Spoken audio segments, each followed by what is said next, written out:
Joining us this morning, as we said, Yvette Clarke. She's from New York. She's the chair of the powerful Congressional Black Caucus, represents the 9th Congressional District, I should say. Until recently was my congresswoman here in Park Slope. That has now changed. We've talked about redistricting in all kinds of ways. That is one casualty of it. She's no longer my representative. Let me have you react, first of all, to what we saw in Alabama over the course of the last 24 hours here, and draw a broader line here to the way that Democrats respond to that decision by the Supreme Court from a few days ago. First of all, let me thank you for having me, Dave. It was a massive turnout yesterday, and I think it's only the beginning. All across the South of the United States of America, since the CarPlay decision, we've seen a rapid fire redrawing of maps that eliminate Democratic seats, and more specifically, seats held by members of the Congressional Black Caucus. These are majority Black districts where voters have had for the past 60 years the opportunity to draw maps that would ensure that they have representatives that reflect their lived experiences and that bring those experiences to Washington, D.C. to make sure that their interests are being addressed in the halls of Congress.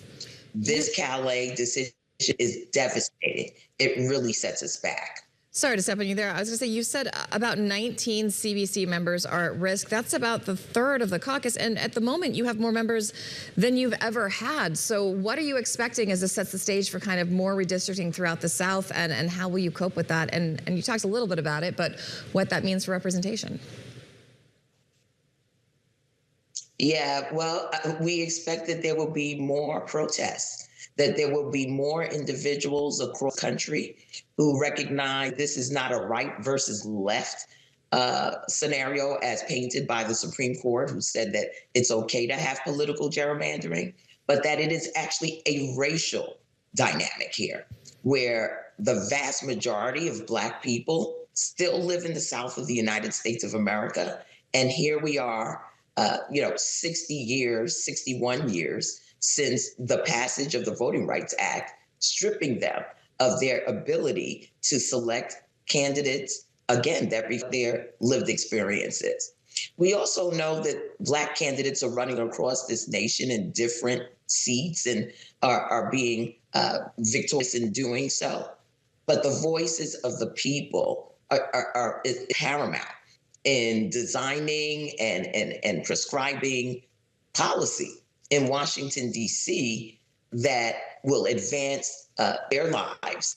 Unfortunately, this decision, though couched as though it's not racial, targets CBC seats in such a significant way that, as you've stated, we could lose up to a third of the members that are currently seated today.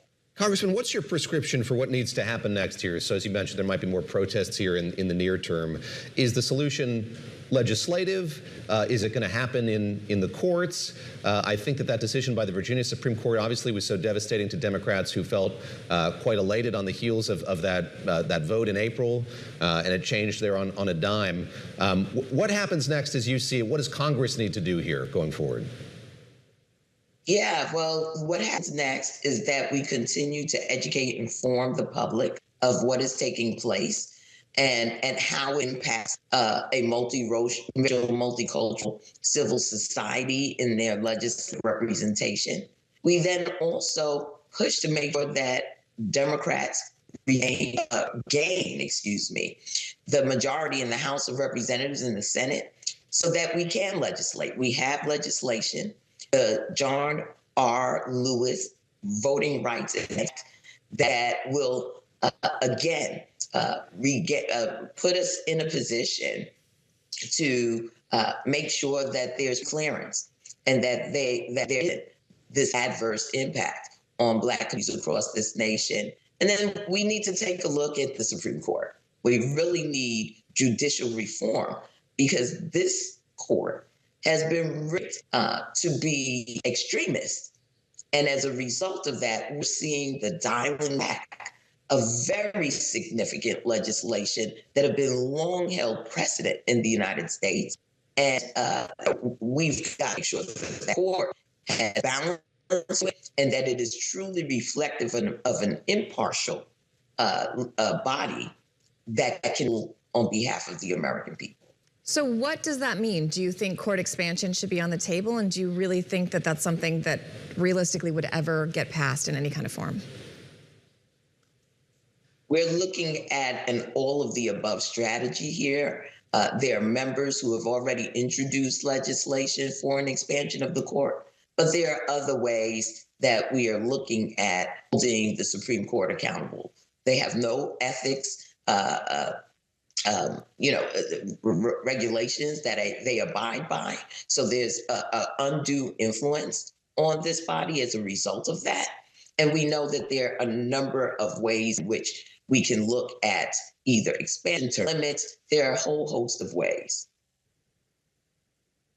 The bulk of a conversation that we had with Mike Lawler, the congressman from upstate New York, also New York, I should say, talking about the Republican message and strategy going into the elections. And I'm curious, how do you distill the Democrats' messaging going into the elections? Does it center wholly around affordability?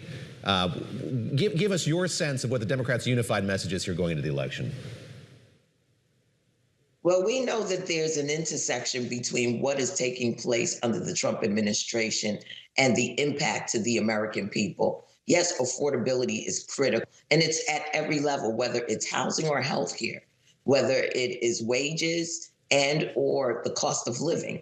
People are feeling the corruption of this administration. Right now, we're in a war that was not sanctioned by the United States Congress. How does that even happen in a constitutional democracy? And so, we're going to really we are crafting a narrative that the American people are actually living. And we're going to make sure that they are well aware of every way in which we will counteract that and move this nation forward. But in order to do that, Democrats have to win in the midterms. At the moment, it seems like Republicans are really having the upper hand when it comes to the redistricting battle. Former Vice President Harris was at a conference this week, and she suggested kind of a no bad ideas brainstorm. We've got some sound we're going to play for you. Oh, I'm sorry. It's a quote. I'll read it to you guys. We talk about what we need to do and think about doing around the Electoral College. We talk about the idea of Supreme Court reform, which includes expanding the Supreme Court, which we mentioned. We invite a conversation about multi-member districts. Do Democrats and do black lawmakers in the face of this court decision need to think more creatively about how to address this? Is there a way, for example, to get the same effect without making it race-based on its face, kind of counter the court with its own argument? Is there a way to do that kind of coming at it sideways? Or do you just have to call it what it is and get representation where it's needed? There's a whole host, again, it's an all of the above strategy, as former Vice President Kamala Harris has indicated. At the end of the day, in many of these states, what we're seeing is that where Republicans felt that they were creating strongholds, they've actually diluted the population of Republicans in current districts. We're not going to leave any of these districts behind, where we can be competitive, where we can ratchet up voters and get them out. And again, it's not a right versus a left, it's a right versus wrong. And I think there are a whole host of Republicans out there that are hurting, be they farmers in rural communities or folks who are living paycheck to paycheck. Folks are really feeling the pain of this administration. And we're going to appeal to make sure that we can regain this majority. Let me pivot to the president's most recent trip. So he was in China, meeting with the Chinese president. You sit on the Energy and Commerce Committee, and as Christina and I were saying a little earlier in the show, we're waiting for details on whatever deliverables came out of the meetings that he had over the course of that trip and that summit that he had with President Xi. What did you observe as you watched that meeting unfold, and what are you waiting for? I'd love to get your sense of the productiveness of the trip the president took to China. I really don't have a readout on it, Dave, to be quite honest with you. It's very difficult when Donald Trump is shaping the narrative to know whether it's an honest shaping of the narrative or it's something that he's crafting for his own purposes. I know that President Xi is a very clever, leader of China. And I know that he's not going to do anything that puts the United States in a position to be competitive with his nation. So we'll see what comes down the road. But at the end of the day, we know that we've got a number of issues with China, the way they operate, the way they steal our intellectual property, what it means. We'll see what it means in terms of opening the Strait of Hormuz, because part of what Donald Trump has said is that China has the relationship with Iran to speak to them in a way in which they can be of support to the United States. We'll see. Mm-hmm. Congressman, before we let you go, New York Mayor Zohran Mamdani has abandoned his proposal to increase property taxes in the city, but he's still working on this pied-à-terre tax for people whose second homes are in the city and cost over $5 million. Do you think this is a good idea, and do you think this is something that's going to be popular, or could it be a liability for Democrats going into the midterms? Yeah, I think that he's very focused on the city of New York. And right now, the city has a $5 billion deficit, $5 billion plus. Mm-hmm. And so he's looking at every avenue that he can utilize to fill that gap. And I don't think it's far-fetched to ask those who have been the most privileged in society to give a bit more, particularly if it's their second resident in the United States. I don't know, how far he's gone in terms of conversations and negotiations. We're always under the threat of individuals divesting from New York. Mm-hmm. But at the end of the day, the status quo can't hold.